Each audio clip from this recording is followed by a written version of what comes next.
ஏனுங்க நம்ம ஊரை வந்து பாருங்க, அருமையான பாலம். நம்ம மு கருணாநிதி அவர்கள் முதல்வராக இருக்கும் போது கட்டின பாலங்க.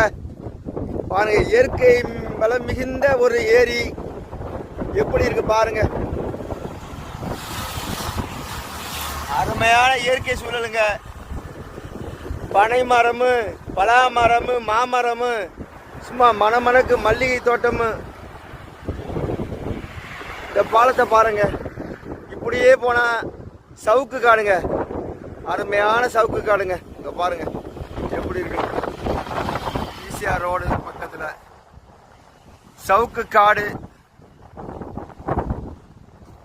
இங்க பாருங்க, அழகிய ஏரி.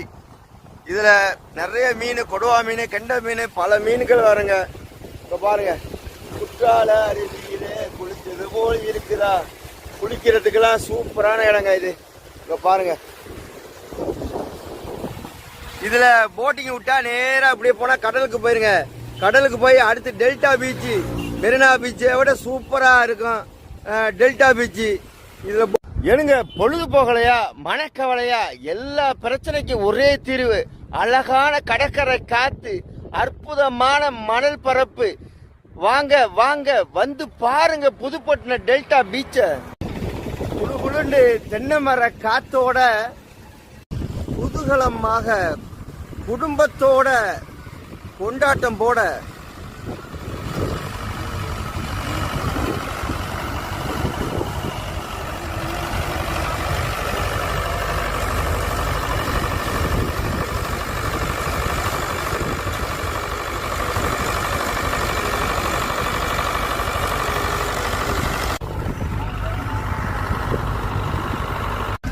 கடலில் கப்பலை பார்த்துருப்பீங்க, ஆனா கரையில உள்ள கப்பல் இதுங்க. நீங்களும் உல்லாசமா இதுல பறக்கலாம். பிள்ளைங்க சிரிக்காம இருக்காங்களா, இங்க கூட்டிட்டு வாங்க, சிரிச்சு மகிழ. குழந்தைங்க கார் ஓட்ட ஆசையா, டெல்டா பீச்சுக்கு கூட்டிட்டு வாங்க. விளையாட்டு மட்டும்தானா, அப்பெல்லாம் ஒன்றும் கவலைப்படாதீங்க. விதவிதமான உணவுப் பொருட்கள் இங்க ஃபேமஸான வாடாவில இருந்து, உருளைக்கிழங்கு ரோல்ல இருந்து, சோழகர்ல இருந்து, இப்படி சொகுசா வந்திருக்க டெல்டா பீச்சுக்கு வாங்க. கண்ணை கவரும் காலிஃபிளவர் பக்கடா. நான் எவ்வளோ இடத்துல பார்த்துருக்கேங்க வாடாவை. 4 நாள் வச்சு வாடாவை இங்கதான் பாக்குறேன். இயற்கை கொஞ்சி விளையாடும் புதுப்பட்டினம் டெல்டா பீச்சில் பல்வேறு மக்கள் வந்து போய்கிட்டு இருக்காங்க. இங்க வியாபாரம் பண்ணக்கூடிய ஒரு கட்சியின் முக்கியமான ஆள்கிட்ட பேட்டி கேட்போம். அலைக்கும் சலாம். உங்க பேரு? MST முகமது சுல்தான். இங்க பாருங்க, பின்னாடி குதிரை சவாரிலாம் குழந்தைகள் போகுது. எவ்வளவு குதூகலமா இருக்கு. பல பிள்ளைகளுடைய ஆசையை நிறைவேற்றக்கூடிய பீச்சா புதுப்பட்டினம் இருக்கு. இந்த பல்வேறு ஊர்ல இருந்து மக்கள் அலையலையா வந்துகிட்டு இருக்காங்க இந்த அலையை பாக்குறதுக்காக. ஆனா இங்க சில குறைகள் இருக்கு. கழிவறை இல்லாத ஒரு குறையா இருக்கு, கரண்ட் வசதி இல்லாத குறையா இருக்கு, ரோடு இருக்கு ஆனா ரோட்ல தார் இல்ல. இந்த 3 வசதியும் அரசாங்கம் செஞ்சு கொடுத்தா நல்லா இருக்கு. நீங்க அரசியல் கட்சியில் இருக்கிறனால இந்த கோரிக்கையை அரசாங்கத்துக்கு எடுத்து செல்வீங்களா? கண்டிப்பா கண்டிப்பா. ஏற்கனவே பல யூடியூபர்ஸ், அது இல்லாம நியூஸ் சேனல்ல இருந்து நிறைய பேர் வந்திருக்காங்க. தஞ்சாவூர்ல கடல் இல்லைங்க, ஆனா தஞ்சாவூர் மாவட்டத்திற்கு உட்பட்ட நம்ம புதுப்பட்டினத்துல மிக மிக அழகிய மணல் பறந்த ஒரு கடற்கரை இந்த பட்டண ஏரியாவில் எங்கேயுமே கிடையாது. தனுஷ்கோடின்னு சொல்றாங்க, அதை நம்ம போய் பார்த்தது இல்லை. ஆனா நம்ம தஞ்சாவூர் மாவட்டத்திற்கு உட்பட்ட நம்ம புதுப்பட்டினத்துல களிமண் இல்லாத இயற்கை மண் சார்ந்த கடல். 1 கிலோமீட்டர் வரையும் நம்ம பயப்படாம கடல்ல இறங்கி குளிக்கலாம். ஆனா மெரினா, ஒரு நிமிஷம், மெரினா பீச்ல கூட மணல் பரப்பு இருக்கு, ஆனா பாதுகாப்பு இல்ல. அங்க யாரும் இந்த அளவுக்கு ஃபேமிலியோட போறது இல்ல. ஆனா புதுப்பட்டினம் டெல்டா பீச்சுக்கு ஃபேமிலியா வர்றாங்கன்னு சொன்னா பாதுகாப்பு இருக்கு, பயம் இல்ல. அந்த பொழுதுபோக்குக்கு அமைதியாகவும் அழகாக இருக்கிறனால அப்படி அலையா வரக்கூடிய ஒரு காரணம் இருக்கு. கண்டிப்பா கண்டிப்பா. அரசாங்கத்தினுடைய பார்வை கடந்த 1 வருடமாக அமைச்சர்கள் SS பழனிமாணிக்கம், சட்டமன்ற உறுப்பினராக இருக்கக்கூடிய அசோல் மகேஷ் பொய்யாமொழி, எண்ணற்ற அமைச்சர் பெருமக்கள், சட்டமன்ற உறுப்பினர்கள் தொடர்ந்து வந்து பார்வையிட்டு இருக்காங்க. இது சம்பந்தமா சட்டமன்றத்திலையும் பேச்சுவார்த்தைகள் நடைபெற்று இருக்கு அப்படிங்கிற மாதிரி ஒரு உறுதியை கொடுத்திருக்கிறாங்க. இன்னும் ஒரு வெகு விரைவில் நல்ல ஒரு இயற்கை எழில் மிகுந்த நல்ல அழகிய தோட்டத்துடன் நீங்க ஏற்கனவே கோரிக்கை வச்சிருக்கிறீங்க. சாலை வசதி, கழிப்பறை வசதிகள், மின்சாதன வசதிகள், இதையுமே செஞ்சு கொடுக்குறேன் அப்படிங்கிற மாதிரி சொல்லியிருக்காங்க. அப்புறம் கடந்த ஒரு 3.5 வருடங்களாக பாதுகாப்பு அப்படிங்கிற விஷயத்துல நம்ம சேதுபாவசத்திரம் காவல் நிலையம் சிறந்த முறையில மக்களுக்கு பாதுகாப்பு வழங்கிட்டு வர்றாங்க. அது மட்டும் இல்லாம இங்க வியாபாரம் பண்ணக்கூடியவங்க வியாபாரம் மட்டும் சிந்தனை இல்லாம வரக்கூடிய மக்களுக்கு பாதுகாப்பு அரணாகவும் நாங்க இருக்கிறதுனாலதான் இதுவரையும் ஒரு சின்ன மைனஸ் கூட இந்த பீச்ல இல்ல. ஓகே, நன்றி. அதாவது நிறைய வீடியோ பார்த்துட்டேன், நிறைய யூடியூப்லாம் வந்து வீடியோ போட்டிருக்காங்க. செய்யறேன்னு வந்து பார்த்துட்டு போறேன், இன்னும் செஞ்ச பாடு இல்ல.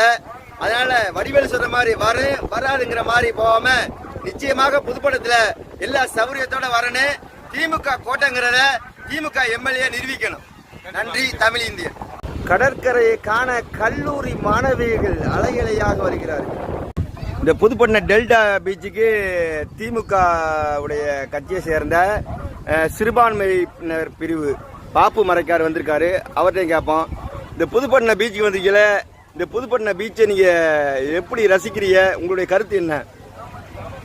புதுப்பள்ளத்துடைய பீச்சு எழில்மயமான ஒரு பீச்சு, மணல் பரப்பிய பீச்சாக இருக்குது. அதாவது இதுக்கு வந்து சேர் இல்லாமல் உள்ளே போய் அழகாக குளிக்கக்கூடிய ஒரு வசதி இருக்குது. கிட்டத்தட்ட ஒரு 3 கிலோமீட்டர் வரைக்கும் பகுதியாக இருக்கிறதுனால எல்லா பொதுமக்களும் வர்றாங்க. மெரினா பீச் மாதிரி எல்லாரும் வர்றாங்க, குடும்பத்தோடு வர்றாங்க. இதான் மெயின் பாயிண்ட். முதல்ல ரோடு வசதி இல்லாமல் இருந்துச்சு, தற்போதைக்கு ரோடு வசதி அமைச்சு கொடுத்துருக்குறாங்க. இதுல எம்எல்ஏ எம்பி இவங்கெல்லாம் வந்து பார்வையிட்டு தான் போறாங்க. இருந்தாலும் இங்க உள்ளவங்களுக்கு நல்ல பாதுகாப்பு இருந்த போதிலும் கரண்ட் வசதி இல்லை, மின்சார வசதி இருந்தால் கொஞ்சம் நல்லா இருக்கும். அதாவது இந்த தொகுதியுடைய எம்எல்ஏ அசோக்குமார் ஒரு 4 வருஷத்துக்கு முன்னாடி பார்வையிட்டு போயிட்டாரு. அதற்கப்புறம் வந்து பார்வையிட்டாங்க. இது எல்லா வசதியும் செஞ்சு தரேன்னு சொல்லி அடுத்த தேர்தல் நெருங்கிக்கிட்டு இருக்கு. இப்போ அப்ப வந்து எப்ப செஞ்சு கொடுக்க போறாங்கிறது ஒரு கேள்விக்குறியா இருக்கு. ஏன்னா இது திமுகவுடைய கோட்டை. அந்த கோட்டையில வந்து கோட்டையிட்ட கூடாதுங்கிறதுக்காக தான் இந்த கோரிக்கையை வைக்கிறோம். நீங்க வந்து திமுக கட்சியை சார்ந்தவங்க, உங்க சார்பா உங்க கட்சிக்கே நீங்க ஒரு கோரிக்கை வைங்க. இன்ஷா அல்லாஹ் அவரு அசோக்குமார் எம்எல்ஏ பார்த்து நேரடியாவே சொல்றதுக்கு இருக்கிறேன், சொல்லுவோம். கண்டிப்பாக இங்க மின்சாரம் வர்றதுக்கு உண்டான வேலையும், அடுத்தது நீங்க சொன்ன கோரிக்கையான கழிப்பறை வசதியும் இங்க அவசியம் தேவை. அதனால பார்க்கிங்க்கு நிறைய கார்கள்லாம் வந்து போய்கிட்டு இருக்கு. அதுக்கு தகுந்த பார்க்கிங் வசதி செஞ்சு கொடுத்தாக்க நல்லா இருக்கும். வணக்கம். மன அமைதிக்கு தொழ வேண்டும், பொழுதுபோக்குக்கு இந்த மாதிரி பீச் பக்கம் வர வேண்டும். பீச்சில் நிம்மதியாக இருக்கிறதுக்கு இது போன்ற கரண்ட் வசதி, கழிப்பறை வசதிகள் செய்து கொடுக்க இந்த அரசாங்கத்தை வேண்டி விரும்பி கேட்டுக்கொள்கிறேன். அலையா இந்த கடல் அலையா இதயத்தில் நிறைந்ததம்மா.